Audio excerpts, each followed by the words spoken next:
Okay, welcome back everyone to another great episode of The Human Role. So as we are in the month of October, we have started talking a little bit more about AI. Every season there's an episode with AI, but if you paid attention to the last episode, you saw the webinar that I co-hosted with some heavy AI experts. And now I have a really special guest to continue that conversation into the new wave of hiring. And we have the CEO of BrightHire. So BrightHire is an AI-powered co-pilot, I would say, to help assist a lot of the hiring trends. And so we do have Ben Sesser with us. Super excited to have him and all of his extreme experience when it comes to HR tech. And I'm really going to take a deep dive into what brought him to start BrightHire and like their features and all their trends that they have within their system. It's really going to be good for our HR population to pay attention to. So welcome, Ben. Really excited to have you. And for anyone in my network who does not know who you are at all, I know there's a lot of people that do. There's probably going to be some that this is going to be new to.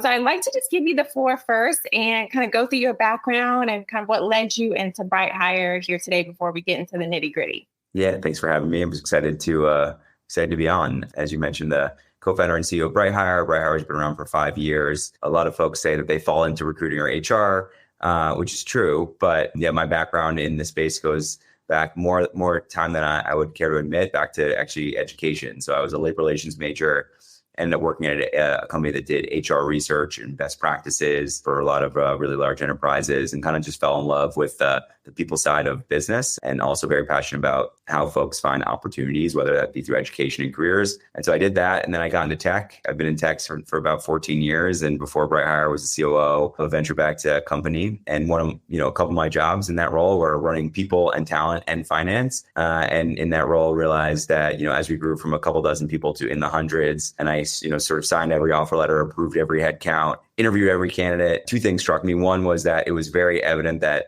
people were the most important ingredient for our, organization's success, and that, hiring was very practically how we built our team over and over and over again. And then secondly, hiring was the biggest way that we allocated our capital. Every hiring makes a huge investment, and it felt like this is really important, and many companies struggle with it because it's a process that's very hard, run by volunteers, and they don't do it very frequently, which generally isn't a recipe for high performance and success. And we kind of wondered, well, maybe technology can make people and teams more successful at hiring, and by extension, help give candidates the experience that they deserve. So that's kind of the long arc story of how we got to BrightHire, and it's been a fun journey. Yeah, look, from finance to people ops, right? That's definitely two different ends of the spectrums. But you found your way here, and now look, you've identified a gap, right? That's been clear in our industry, and are working to solve that, which is great. So that helps kind of paint the picture to everyone, the inspiration that led you here today. I know a lot of us appreciate it, especially hearing this from a finance person, right? Originally, right? Because it's really hard to get some of those C-suite executive CFOs to really understand, everything when they're just looking at numbers. So those have been some tough crowds for us to deal with, but let's get into BrightHire, because now that you've explained your journey, BrightHire seems to definitely be helping to solve a lot of topics that we need, trends within the hiring space, right? If we focus on talent acquisition. So I'd like to just kind of get your insight on how BrightHire has really evolved since you've been in the business for about 5 years now, how it's really evolved to kind of help change the hiring trends, because it's changing every day, right? With COVID and remote work and so forth. So I want to get your insight there. Our overall mission is to give everyone the hiring experience they deserve. And the way that we started from day one was, there's finding candidates, and then what happens? Then a bunch of people talk to each other and make decisions, and that's every single outcome in hiring. And I felt like that was a pretty important part to get right. So very specifically like interviews and hiring decisions. And so none of that's changed. That's still our mission. And we still feel like that's a really important part of the hiring process. We started with, well, how do we make every interview better and inform every decision with much better objective information? And so the idea was quite simple. It was, running an interview is really hard. So what might make it easier is if you take away the cognitive load of having to remember everything someone tells you because you're writing it all down like a stenographer. Can you make hiring decisions better if they're not based on, sort of people's feelings, recollections, and, sort of pen and paper notes? And so we recorded the interviews, we transcribed them. That was how we got started. And we did some other things as well, but just to, kind of improve the the consistency of interviews. And over time, as our technology, as we've been building for 5 years and technology's evolved in terms of AI, today we're really an end-to-end hiring excellence platform that's powered by AI. So if you think about from the moment you're like, we need to hire for a role, we have a need, and you're trying to figure out like, what does that mean? What are the skills and competencies and traits that are really important for this role? How do I express this to candidates in the market as a job description? How do I create an assessment plan around that? How do I run great interviews? How do I make great hiring decisions, calibrate along the way, and then learn, gather data that allows us to really understand our hiring process in a way that we never knew before and use that to kind of continuously get better. That's really the scope of what we do now. So it's just broader and deeper and really infused by AI, but the gist is still the same. We want to give everyone the hiring experience they deserve, and we do that primarily by focusing on the interview process. Yeah. Hey, this is William Tincup. Listen, we did a series for iSolved called Heroes of HR, where we talk to HR practitioners, and these are just your run-of-the-mill, everyday, slogging it out, 300 employees in Cedar Rapids, HR pros. Mostly it's centered around iSolved and what they do with iSolved, but also they talk a lot about kind of the day-to-day rigor of HR. If you're curious about that, search for Heroes of HR wherever you get your podcasts. Thank you.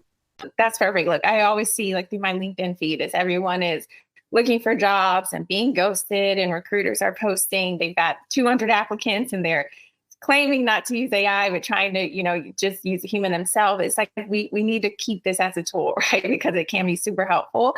But also, as we touched on, like the interview piece. So between remote work and hybrid, so 2019, BrightHire was founded, but curious on, into 2020, how that changed. It seems like you were like ahead of the game, like COVID maybe only enhanced that, but curious on how you guys continue to push your business during that time.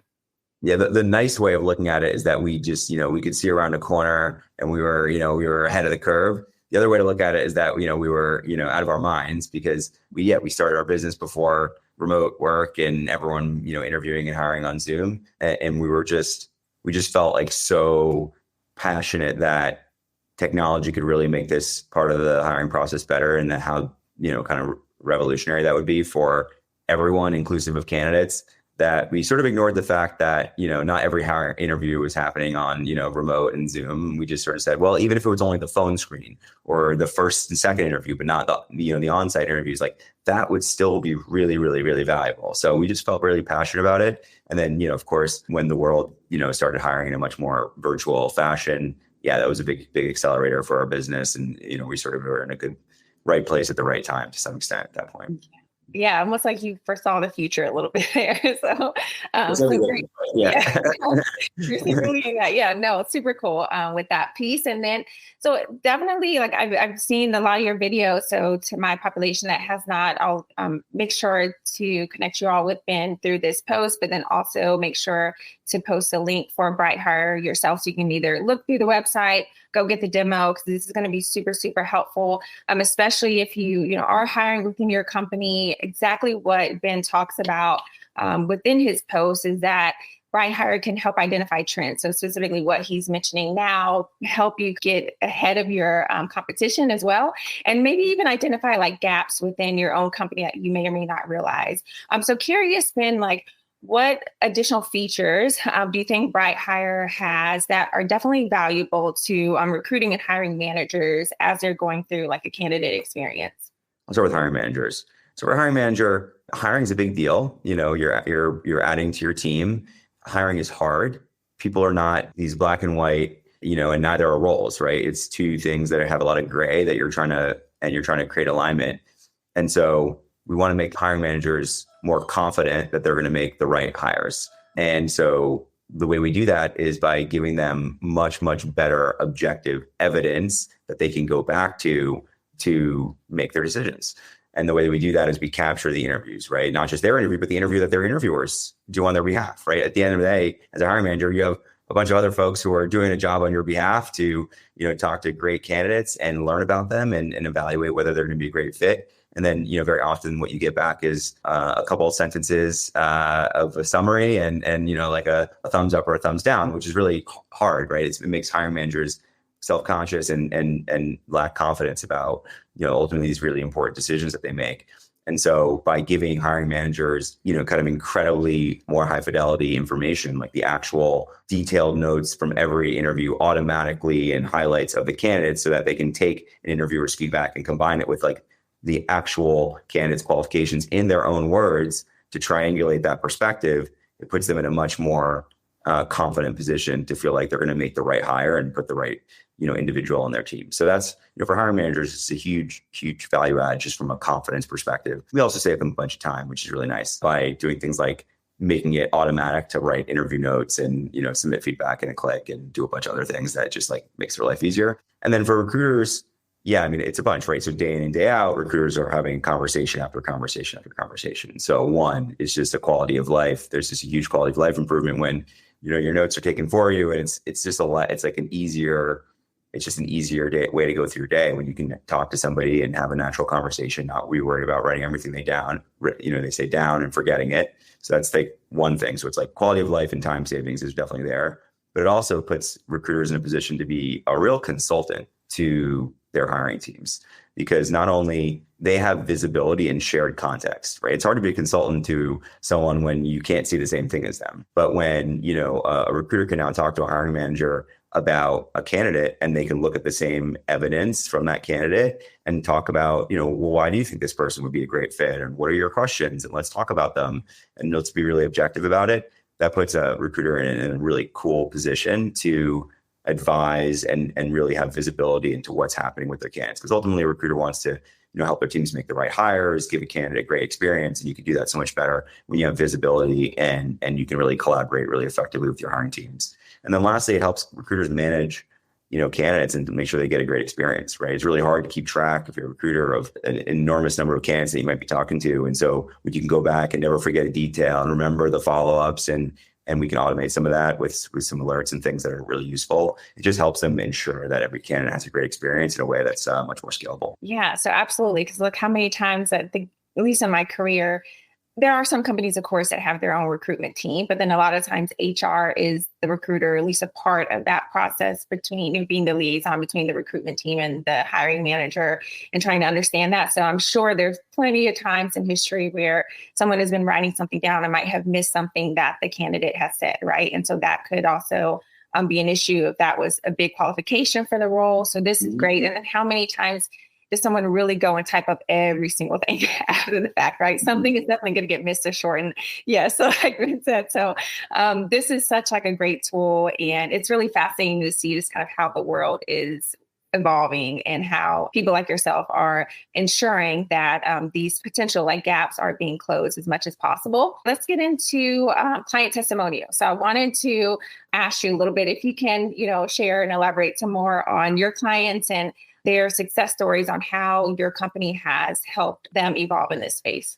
So we serve a pretty big range of companies from like maybe on the SMB or the smaller company side to 180,000 employee company that's hiring tens of thousands of people a year. So it's a pretty big range across industries. But the common denominator is they want to be great at hiring and do a good job, both for their candidates and for their organization. And so ultimately, like the value propositions for our product, very high level for them are, this is going to help us run a much more excellent interview and hiring process. So, we will ultimately make better hires that, select people that are going to be a great fit for the organization and for the roles.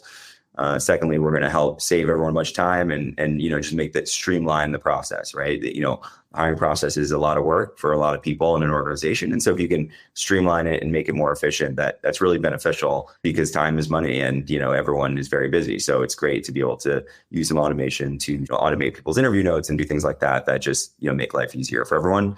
And then ultimately, the last one is candidate experience and, and equity. It's like, we want to do right by our candidates. What does that mean? That means give them a fair and objective process where they're evaluated on their merits, not our memories, make the process really more efficient for them and streamline, and ultimately ensure that we're making, objective decisions based on their own words. And so that's kind of the third thing that really matters. And yeah, we've quantitatively, we did actually a big study last year across a couple dozen of our clients, and it represented about 25,000 candidates in total. And, the data speaks, we were basically measuring like, what's the impact of BrightHire? You were hiring before for certain roles and you were hiring with BrightHire for the same roles after. What happened?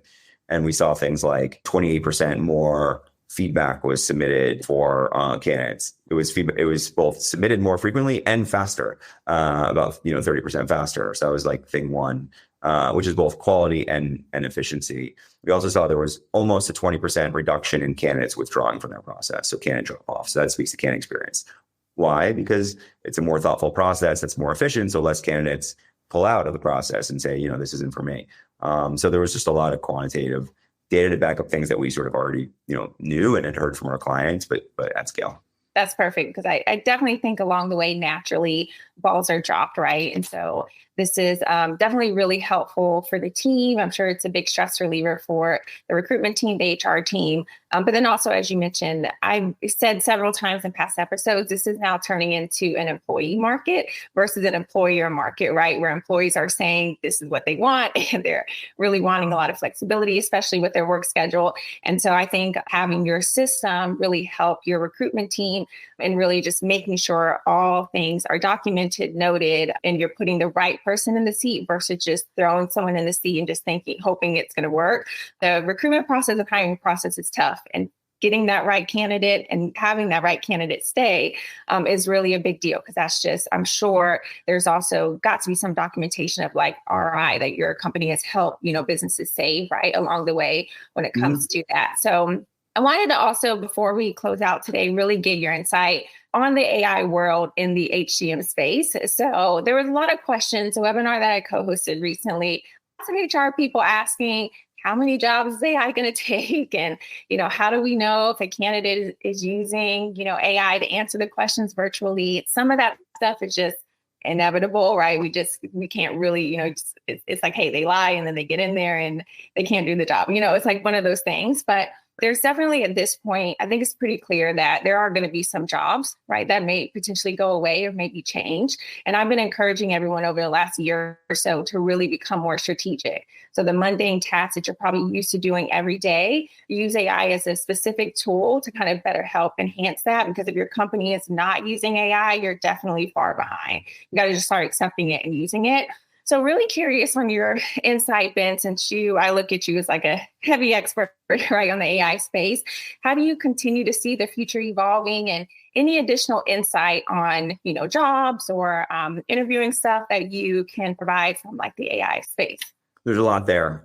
Maybe I'll start I'll start broad, and then maybe if it's helpful, I can try to get more narrow into, the kind of the HR and the recruiting space. I mean, very broadly, the AI that you're using today, if you are, is the worst AI you will ever use again in your entire life, probably by a long shot. So I think that's like important to keep in mind. If you've explored ChatGPT or Claude or Google, Gemini, first of all, it's very powerful, and you can use it, to your point, to have lots of little life hacks and automate routine things and, save some time, and it's great. And, we're a case in point of that, right? So a lot of things that we do in our platform, but that's the tip of the iceberg, because the AI model, the AI itself is going to get much more powerful and useful, and in many respects, it's going to become less expensive to build. And so what that's going to mean is it's going to be applied to more things.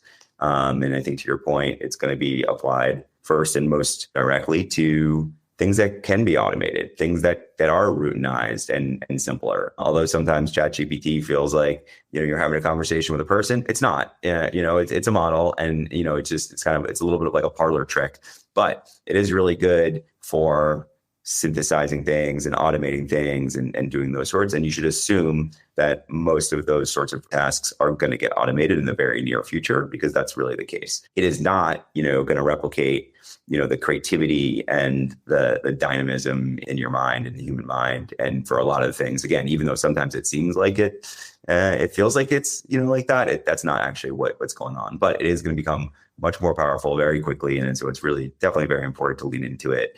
And to kind of, make it part of your toolkit, because I think you'll see a difference between people who are very comfortable leaning into AI and incorporating it in their work, and people that aren't. Like, it's just in terms of productivity. You are ultimately going to be in the workplace with a lot of folks, as we are today, and some are going to be able to make themselves much, much more productive than others based on their willingness to lean into AI. And that's actually pretty important. So I think you're going to want to be in that group that's making themselves 3, 4, 5 times more productive, because that's going to be really valuable for organizations that you're interested in working at. Absolutely. Yeah. All good stuff. All great insight. So if you are not following Ben or BrightHire on LinkedIn, please do so. Look at their site. Definitely reach out if you have any questions specifically.